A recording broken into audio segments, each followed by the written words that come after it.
Good morning, and welcome to another week of Journey with Christ. I'm your host, Mark Mitchell, a preaching minister here at the Park Avenue Church of Christ in Charleston, West Virginia. And I'm joined, as always, our resident expert, Steve Fox, a minister for a long time. So, how's it going? You're really searching for those adjectives, aren't you?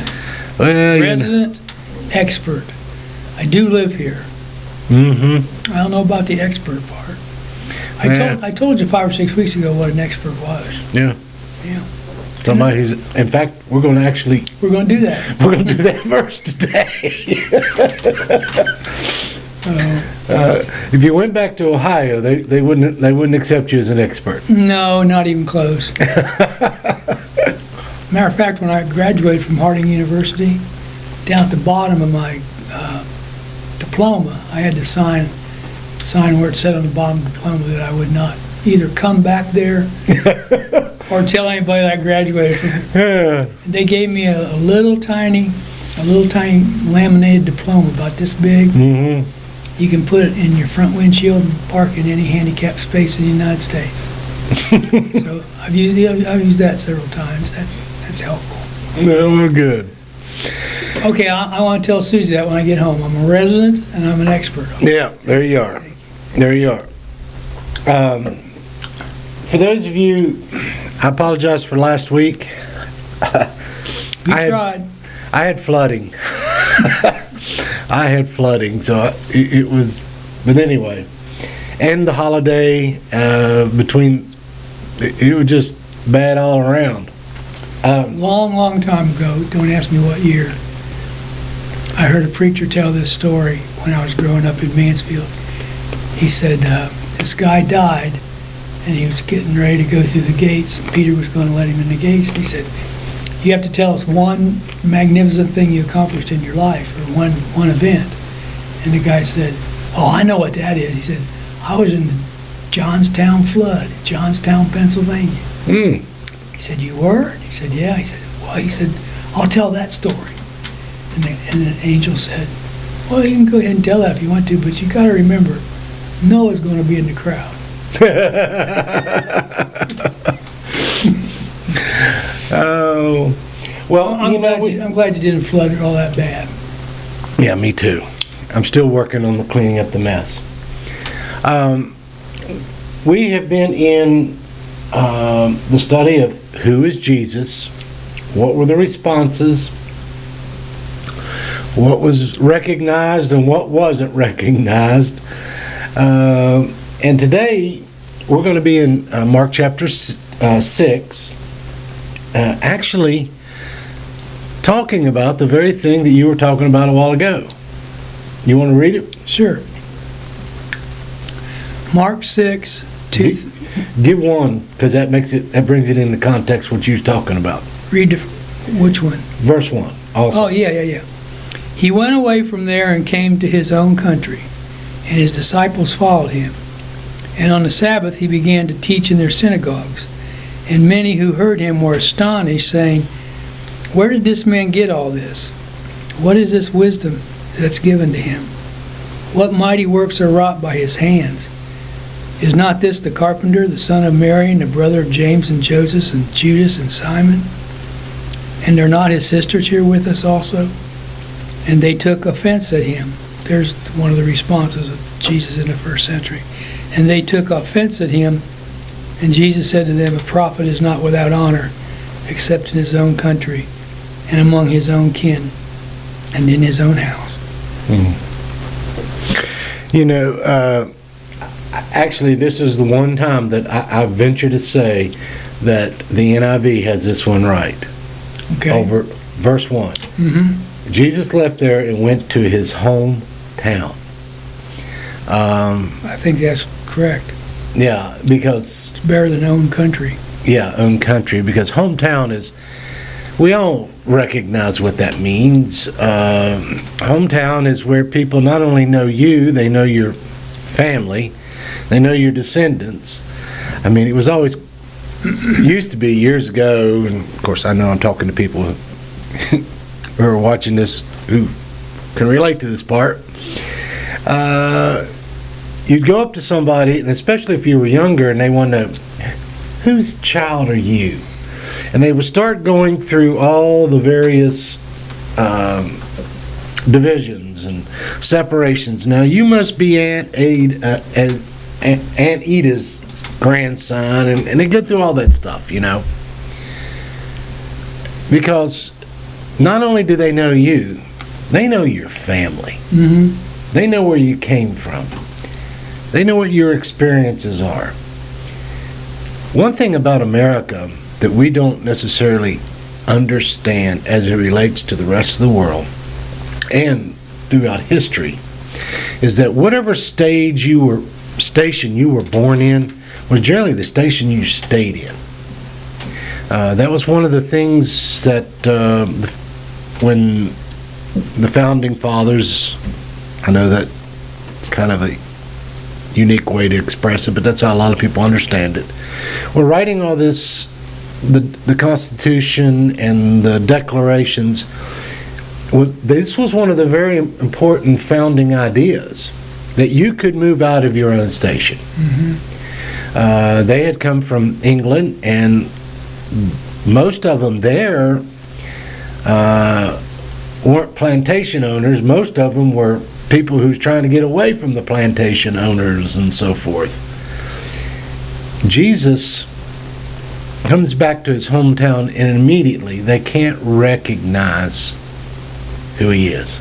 And you're right about that description, because his own country, that may be Canada, Yeah. Israel, Morocco, but when it says his hometown, like you We said, recognize that. it's a little smaller circle. Yeah.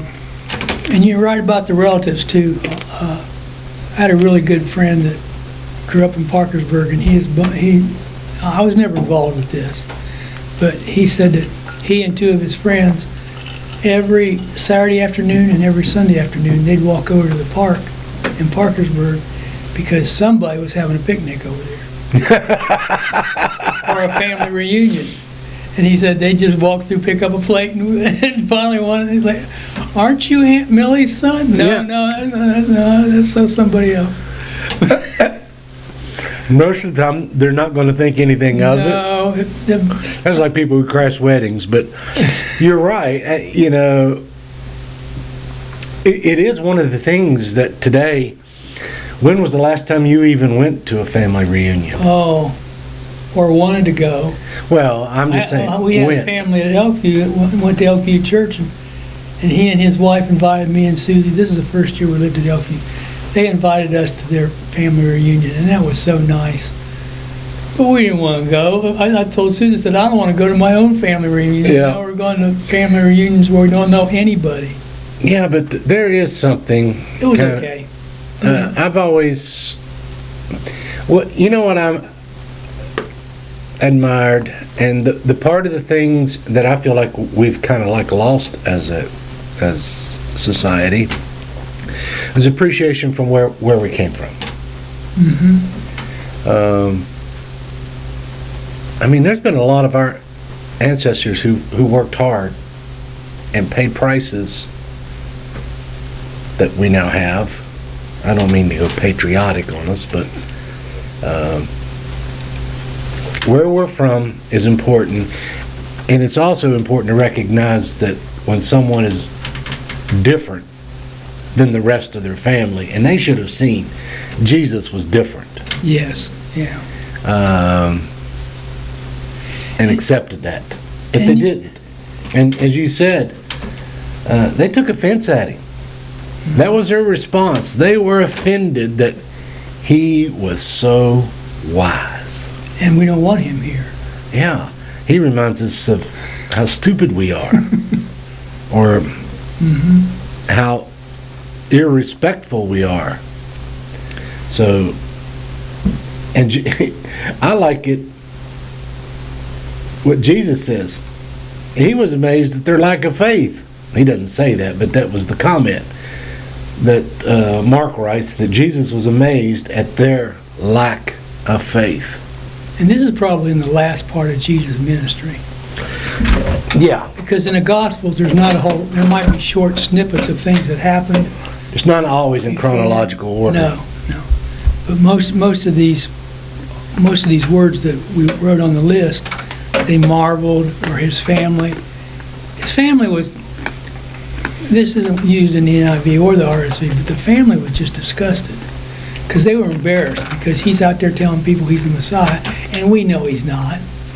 Mary and Joseph Isn't heard this his the mother carpenter's son? Oh, yeah. We know the history there, Jesus. Isn't this the guy who lives down the street? He can't be the Messiah. Yeah. So they marvel at that. That's what it says in 6:6.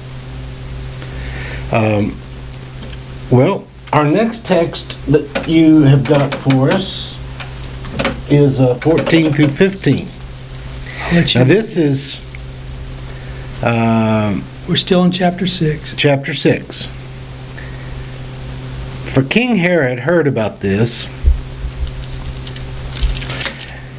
for Jesus' name had become well known. Some were saying John the Baptist had been raised from the dead, and that that is why miraculous powers are at work in him.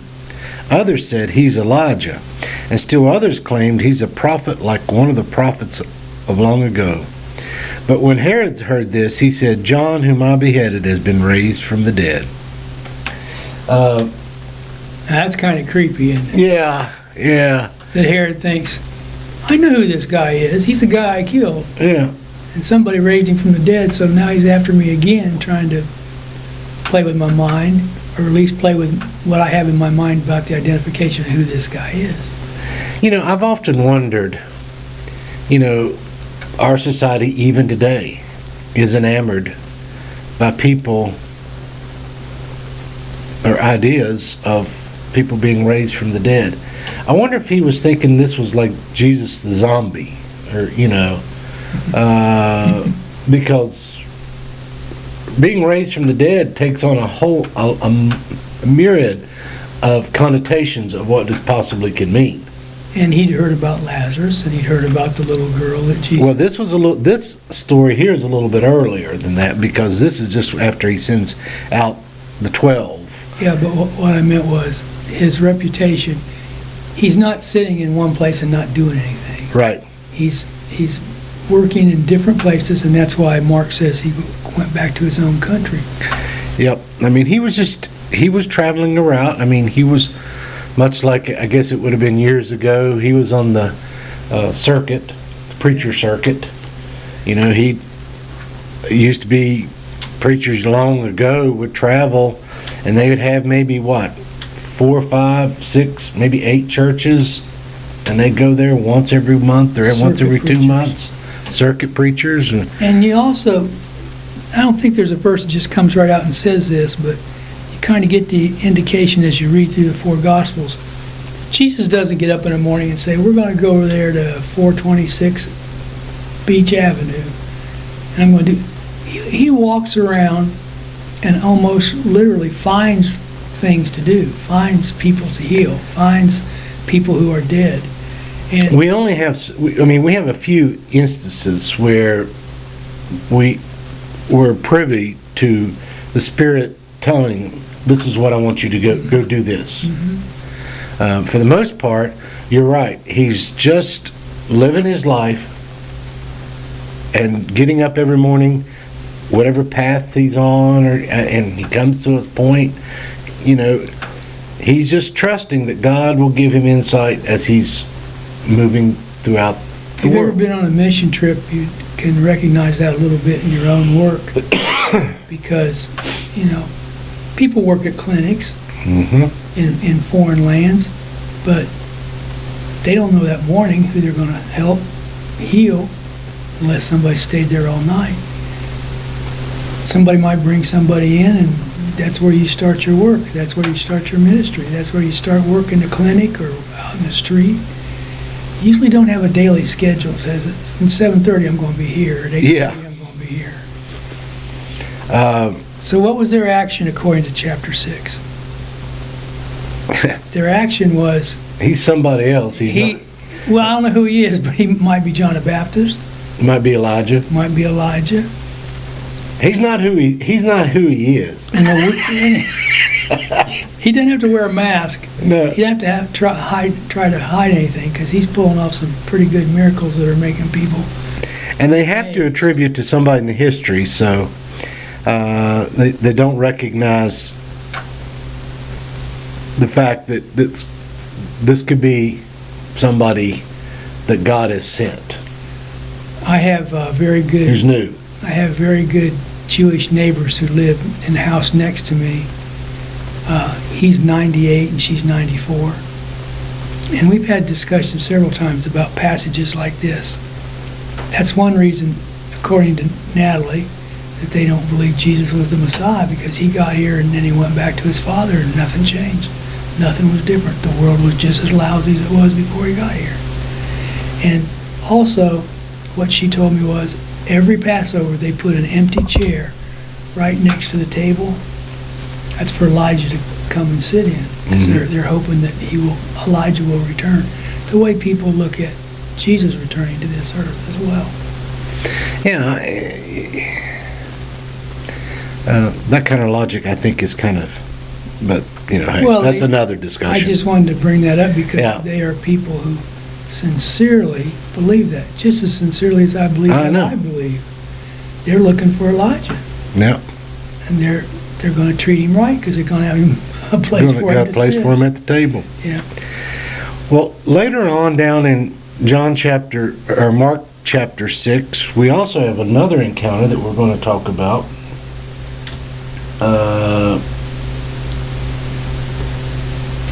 In verse 45 through 47, but I'm just now looking at my notes here.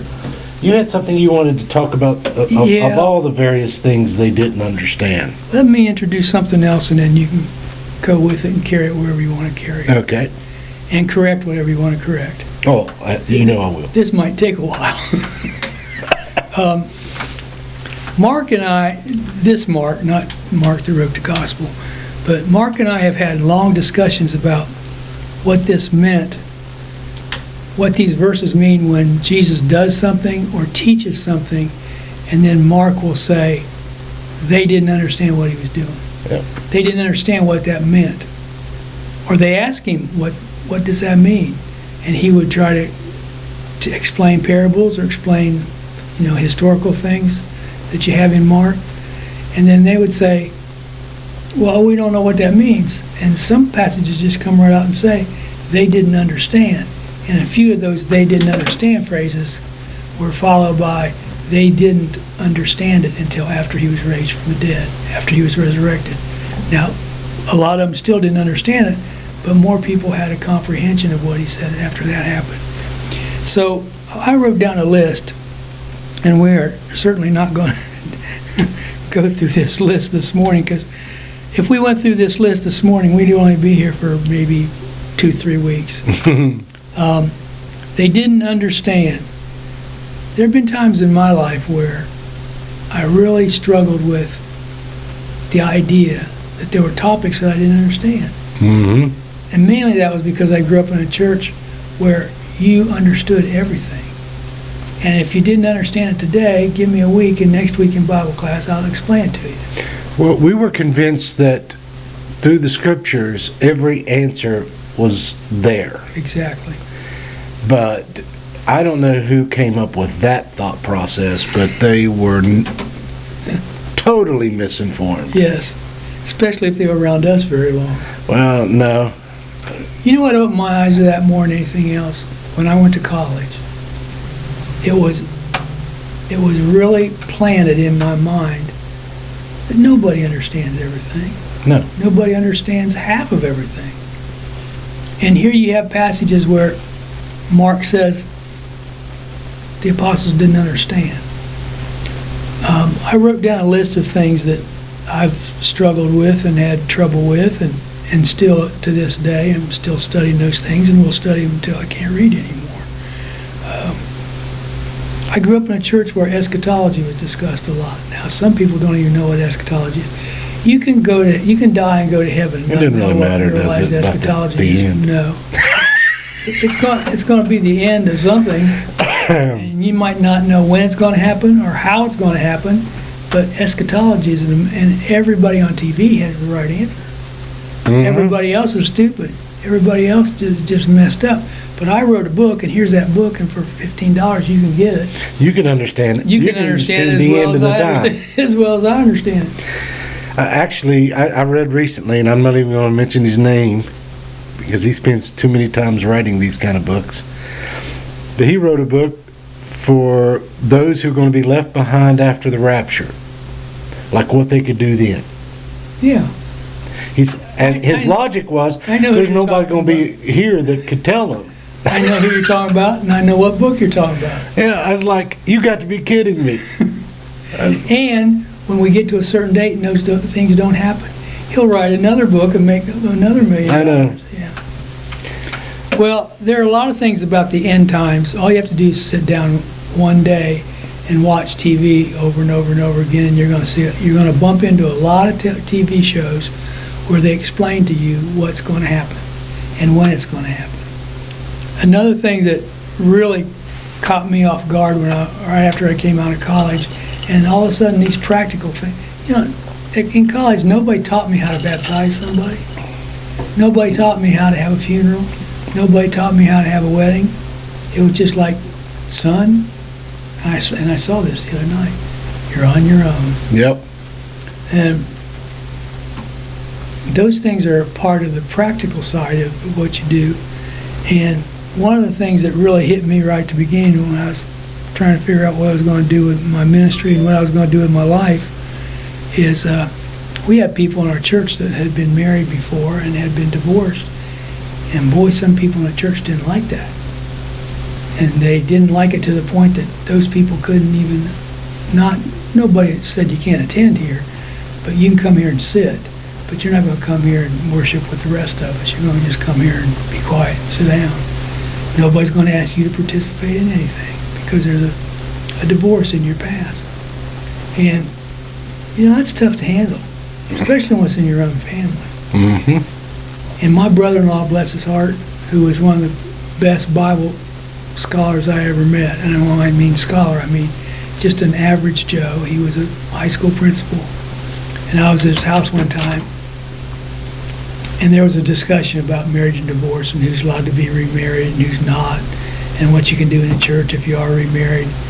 And it was getting, and Gary finally looked at the group and said, well, guys, your method's a little bit different than mine. He said, I know what I believe about marriage and divorce, and I've decided that I'm going to sit down and not get up until I understand what the Bible teaches about marriage and divorce. Mm. And all he was saying was, the brotherhood's not my standard. That's right. Never going to be in that subject or any other. Marriage and divorce is a tough one because you're dealing with personal things and personal families. And now here I just wrote this down, just kind of made this up. It's not women's role in a church. That's never bothered anybody in our congregation. And you and I have discussed the duration of hell. How long is hell? Is it eternal torment? Do people die and they are tormented forever and ever and ever? Or is it something different that the Bible may teach in a different way?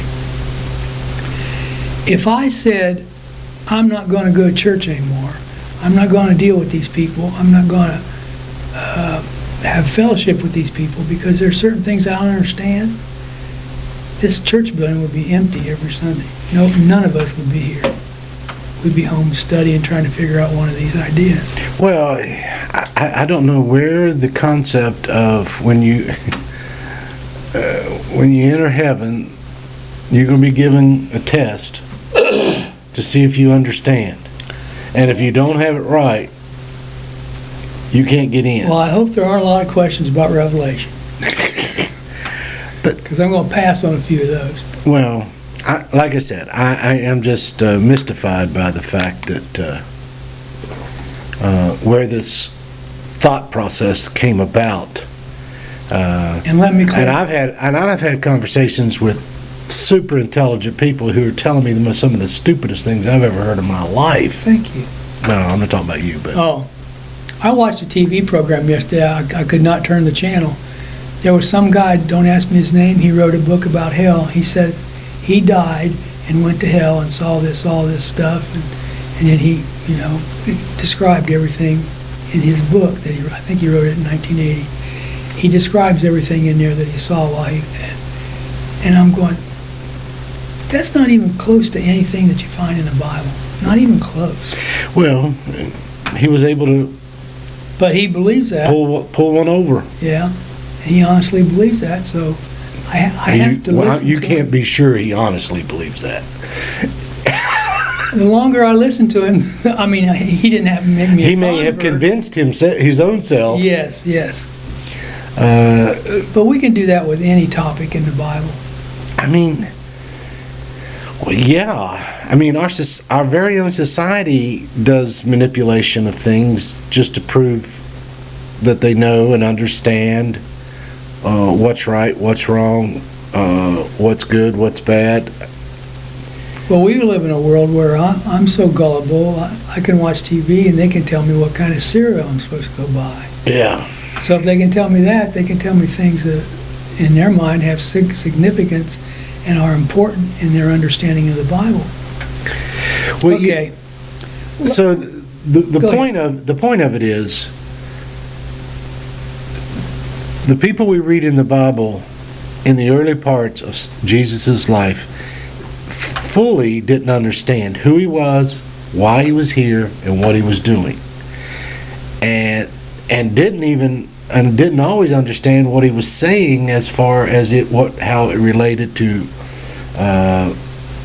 his being here. Some of the Sermon on the Mount, I mean, even that today is still hard in places. I mean, I think it's sometimes easy to understand, but hard to show, you know. Yeah, this thing about poking out your eyes and cutting off your hands. Yeah, it's kind of a... Wouldn't that be something if you went to visit a church one Sunday and you walked in and everybody sitting there didn't have any hands? Yeah. Well, the preacher preached last week about, you know. We all decided to cut our hands Yeah, off. we decided We were getting in trouble too many times. Well, our next encounter with Jesus, where there is a confusion over who he is in Mark chapter 6, verses 47 through, what did you have? 52. 52. Immediately later that night, the boat was in the middle of the lake, and he was alone on land. He saw the disciples straining at the oars because the wind was against them. Shortly before dawn, he went out to them, walking on the lake. He was about to pass by them, but when they saw him walking on the lake, they thought he was a ghost. They cried out, because they all saw him and were terrified. Immediately he spoke to them and said, "Take courage, it is I, do not be afraid." Then he climbed into the boat with them, and the wind died down. They were completely amazed, for they didn't understand about the loaves. Their hearts were hardened.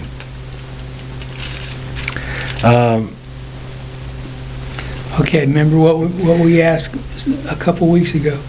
What was Jesus' action and what was their response to his action? Well, we even have some other stuff in the story. I mean, here, this happens following him feeding the 5,000. They had just a few loaves, and then they actually picked up more loaves than they began with, and everybody ate. So, And you think that may have started some reaction. What if we had somebody who's running for governor and he fed everybody every week and he healed people every week?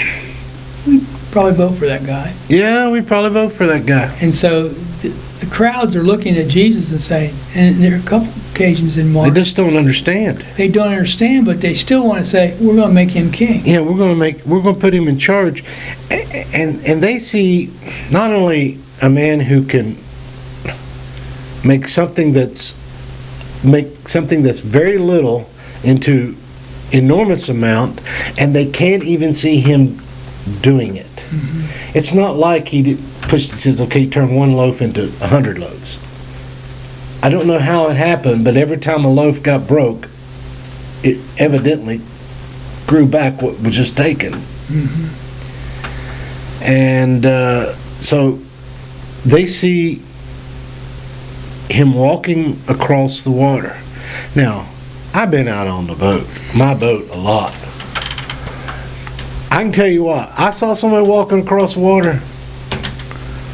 That can't be human, because humans can't walk on water Unless they know where the stumps are. unless they know where the rocks or stumps are.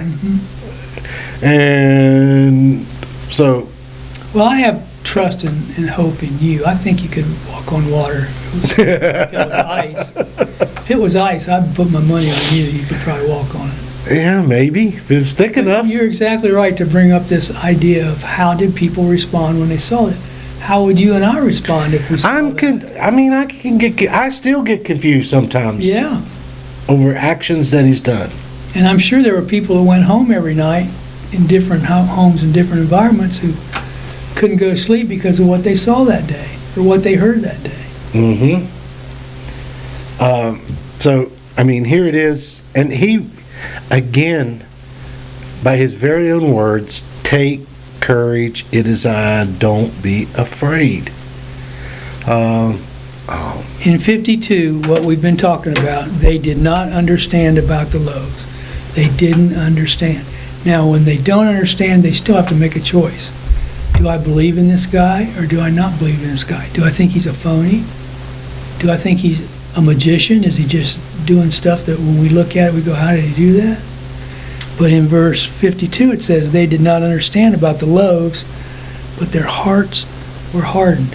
So there are some people who are going to look at what he did or what he said and still going to say, no, he's not the right one, I don't believe. All right, we're going to go to Matthew chapter 7. No, Mark chapter 7. Mark chapter 7, verses 14 through 19.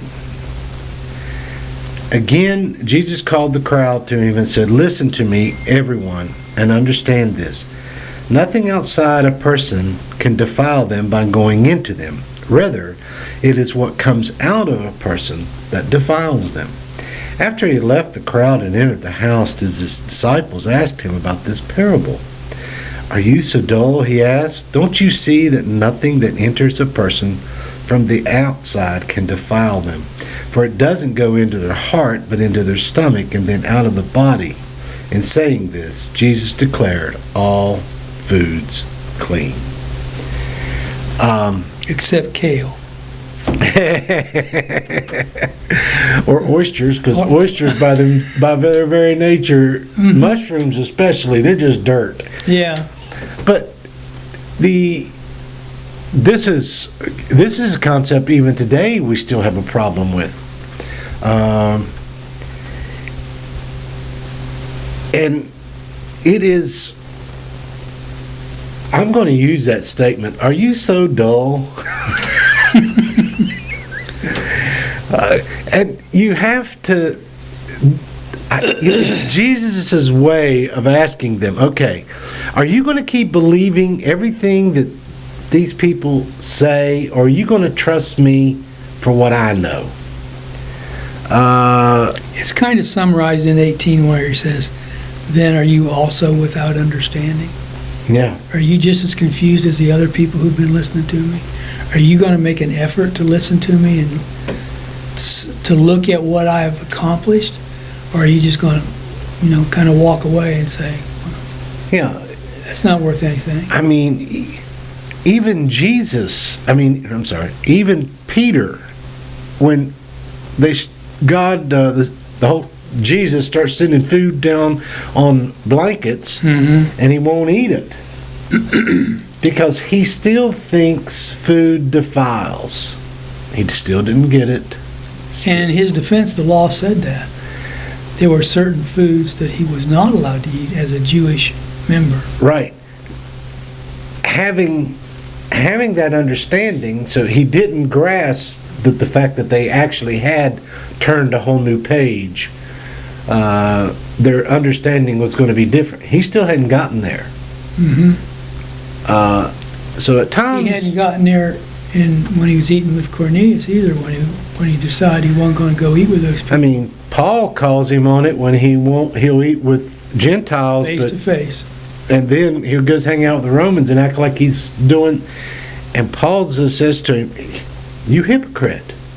You know, And when you read that, do not miss the fact that this is the Apostle Peter. yeah. This is not some average Joe walking down the street. This is a man who walked with God every day, and he's still struggling with being dull. There are still things that he doesn't understand. That's right. Boy, we worked that around Yeah, perfectly, didn't we? we're in good company. Okay, now then I'll say this, and then you say that. Well, you know, I am just understanding what God wants us to understand is not going to come easy sometimes, because I don't care who you are. I do not care. Everyone comes to God with a preconceived idea that they understand what's right or wrong. And I don't know whether it was your parents that gave it to you, was it a teacher, someone you looked up to, grandparents. Somebody has influenced you where your concept of understanding is you already think you know it. When you come to Jesus, you're going to have to kind of like be prepared to have that changed. Because we get a lot of things wrong. When my mom and dad became Christians in 1958, there was a sermon preached very soon after they became new Christians. There was a sermon preached where the preacher said, now, as we all know, Christians are not supposed to go to movies, and then they are not supposed to dance, and they are not supposed to play cards. Well, when my mom and dad heard that, that cut out about half of their social life, because they were sincere and wanted to do what God wants them to do. And then looking back on that, they said, those three things have nothing to do with our Christianity. Now, you can make them wrong if you want to. You can make anything wrong if You see that fly that's sitting on that table right there? I'll bet you $5 it'll be there in 30 seconds. So you can make up stuff as fast as you want to about what you should do and what you should not do. But that's what we were told, playing cards and dancing, and you certainly can't go to movies. I remember the first or second date Susie and I had, I called my mom and asked her if we could go see Fiddler on a Roof. Because I was not allowed to go to movies. And that came right from the pulpit. That was preached a lot. And so you were still dull. I was in hearing or just in my life. No, I was pretty dull. Yeah, when the highlight On the understanding when the part. highlight of your college career is you got to go see Fiddler on a Roof, I'd say I was pretty dull. Yeah, you were dull in more ways than one. Well, I'm afraid we're going to have to end it there this week, Steve. I'd like for all of you who are listening this morning to think about something. And if you don't know the answer to this, go look it up in history. Who are the people that went with Christopher Columbus in 1492? Who are the people that were on the ship, those three ships? You remember what their names were? The Nina, the Pinta, and the Santa Maria. Yep. And they had convinced them that we're right here, and we sail over here, and then we fall off. Yeah. They were convinced that if you sailed that far out there, you're going to fall off the edge of the earth. Actually, they were also, some of them felt that way, and then Columbus actually, I think, from what I've read, actually thought that if he kept going far enough, he would end up back on the other side of the continent. India, yes.